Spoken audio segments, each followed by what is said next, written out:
What's up, movie buffs? Row Show Movie Reviews. In today's review, I'm going to be giving you an honest opinion and breakdown of the 2000 Sylvester Stallone movie, Get Carter.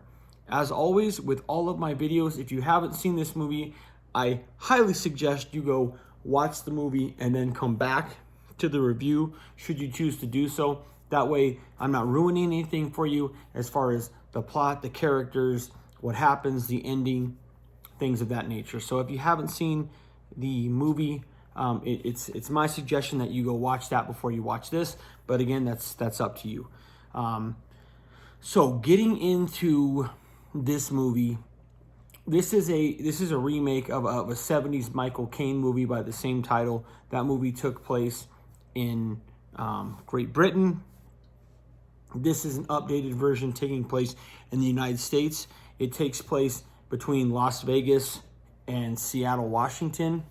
Now, there are some scenes that were shot, obviously, in British Columbia, but, the locations that this movie is supposed to take place is Las Vegas and Seattle.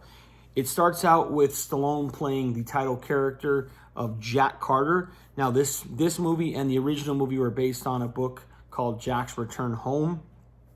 Stallone plays the lead in this movie, and because it takes place in the United States, it's got a different kind of spin than the 1970s Michael Caine version. Stallone plays he's not a hitman, but he's a Las Vegas bookie, or a guy who is like a strong arm for a bookie. So if people owe this guy money or whatever, then he's the guy that gets sent out with his partner to kind of refresh their memory, make sure that they're paying their debts, and if they don't, then obviously to bring bodily harm to them. So on the surface, this looks like a typical, Sylvester Stallone kind of machismo, action type movie and character. But as the movie sort of progresses, you start to see different elements of this character. You start to see different elements of Sylvester Stallone as an actor. And to me, that's why I think it's one of, if not his most underrated movie. It takes place, like I said, in Seattle. So he's in Vegas, and then his brother mysteriously dies in Seattle. So he kind of goes up there to attend the funeral, but he's there with some ulterior motives. Obviously, he wants to find out what happened. So he comes to Seattle. He takes the train because he doesn't like to fly, and it's also because obviously he has weapons on his person, being in the career field that he is. So it has this really awesome scene where Stallone shows up to his brother's funeral in Seattle, and it's like this pan down from the trees in the cemetery, and there's Moby's Memory Gospel playing, which is an awesome song, and you can see and hear the rain, and you can feel like the atmosphere that cold Seattle day is bringing with the music. It's just a really cool scene. One of the things that the director Stephen K does with this is he's really thoughtful with how he sets up shots, and what's in the shot, and what you're supposed to take out of the shot, and what he may be setting up in the shot that you may not even notice the first time you watch it. It's just how he shoots it is absolutely amazing. It's not like a lot of movies that are made nowadays where they're just trying to cram as much into every scene as they can to keep your attention, and explosions and crazy camera work and music and explosions all the time. It's a really well thought out basically action drama. Stallone meets up with his brother's wife, who's played by Miranda Richardson, an awesome actress. His brother Richie's daughter is played by Rachel Lee Cook, and in my opinion, this is her best role as a professional actress. She's really young in it. It has a great supporting cast, including Michael Caine plays his brother's boss in this movie. It's got Rona Mitra in one of her first roles. It's got Alan Cumming, who is an excellent actor. It's got Mickey Rourke, who happens to be one of my favorite actors. I think this is one of his best roles. as well. It's got Johnny Strong from Fast and the Furious, Daylight's End, Sinners and Saints in it. He plays a role in it. So there's a lot of really good actors in this movie, really great supporting cast, and how they just kind of put it together. They put a real nice modern updated spin on the classic movie. And basically the movie is about Jack going to Seattle, meeting with family members, with people who knew his brother, going to places his brother hung out, his job, and trying to find out, trying to put in place all these pieces as to trying to find out what happened to his brother and how his brother died.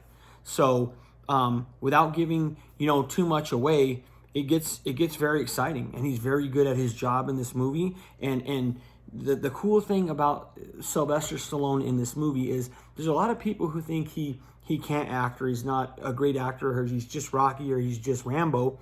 This movie, to me, is one of his best roles because of the depth and the different layers that he shows with his character and as an actor. There are a lot of movies that Sylvester Stallone made, in the late 90s to the mid, 2000s that weren't, high Hollywood blockbusters that are some of his best work. And because, they weren't the Hollywood blockbuster, and they weren't the Rockies or the Rambos or the Cobras or the Tangos and the Cashes, critics and fans alike didn't, give those movies or his performances the credit that I personally think they deserve. And this is one of those movies that is awesome. He puts in an excellent performance in on this movie. You get this tough, rugged, just ass kicker who, only cares about his work and only cares about, bringing bodily harm and pain to people. And then you start to see him kind of interact with his brother's wife and his brother's daughter, and you start to see this softer side of him and this caring person come in. And the relationship between Sylvester Stallone and Rachel Lee Cook's character in this movie is phenomenal. They have a couple scenes in this movie that they are just feeding off of each other, and it is cinema magic. It is really good, really good film. So I highly suggest, if you haven't seen this movie, watch it. If you've seen it and you thought, maybe it sucked a little bit, give it another watch.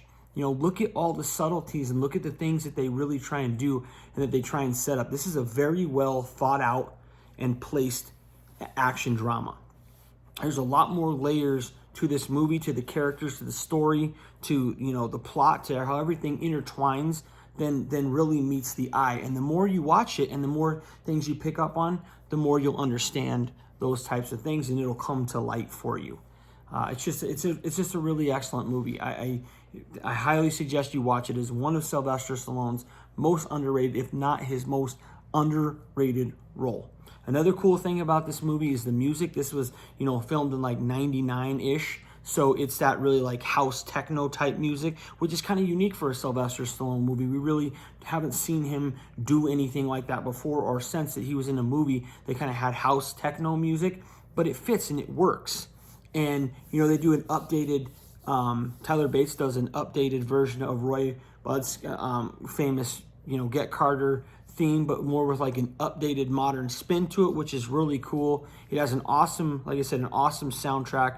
The performances and how everybody kind of intertwines and is entangled in each other's lives, in the different ways that Stallone deals with everybody and his relationships with everybody, and how he's tough and soft and just kind of flows is absolutely amazing.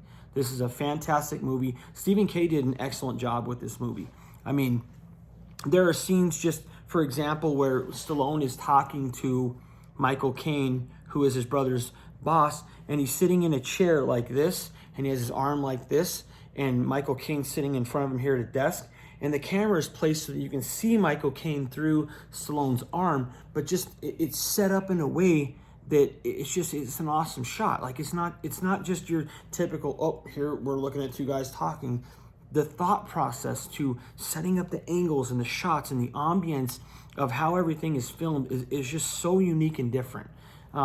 There's a scene where there's a flashback to Stallone's brother Richie being killed, and instead of it just being like a normal flashback, what Stephen K. did was he took the film for that section of the movie and he taped it, tied it, I can't remember exactly what, to the back of a car and actually drove around in the gravel to scratch the film up to give it this look that, you know, made it different than the rest of the movie. So this flashback scene almost looks like an old-time movie with these scratches and these lines and everything through the scene, which is just completely unique and cool.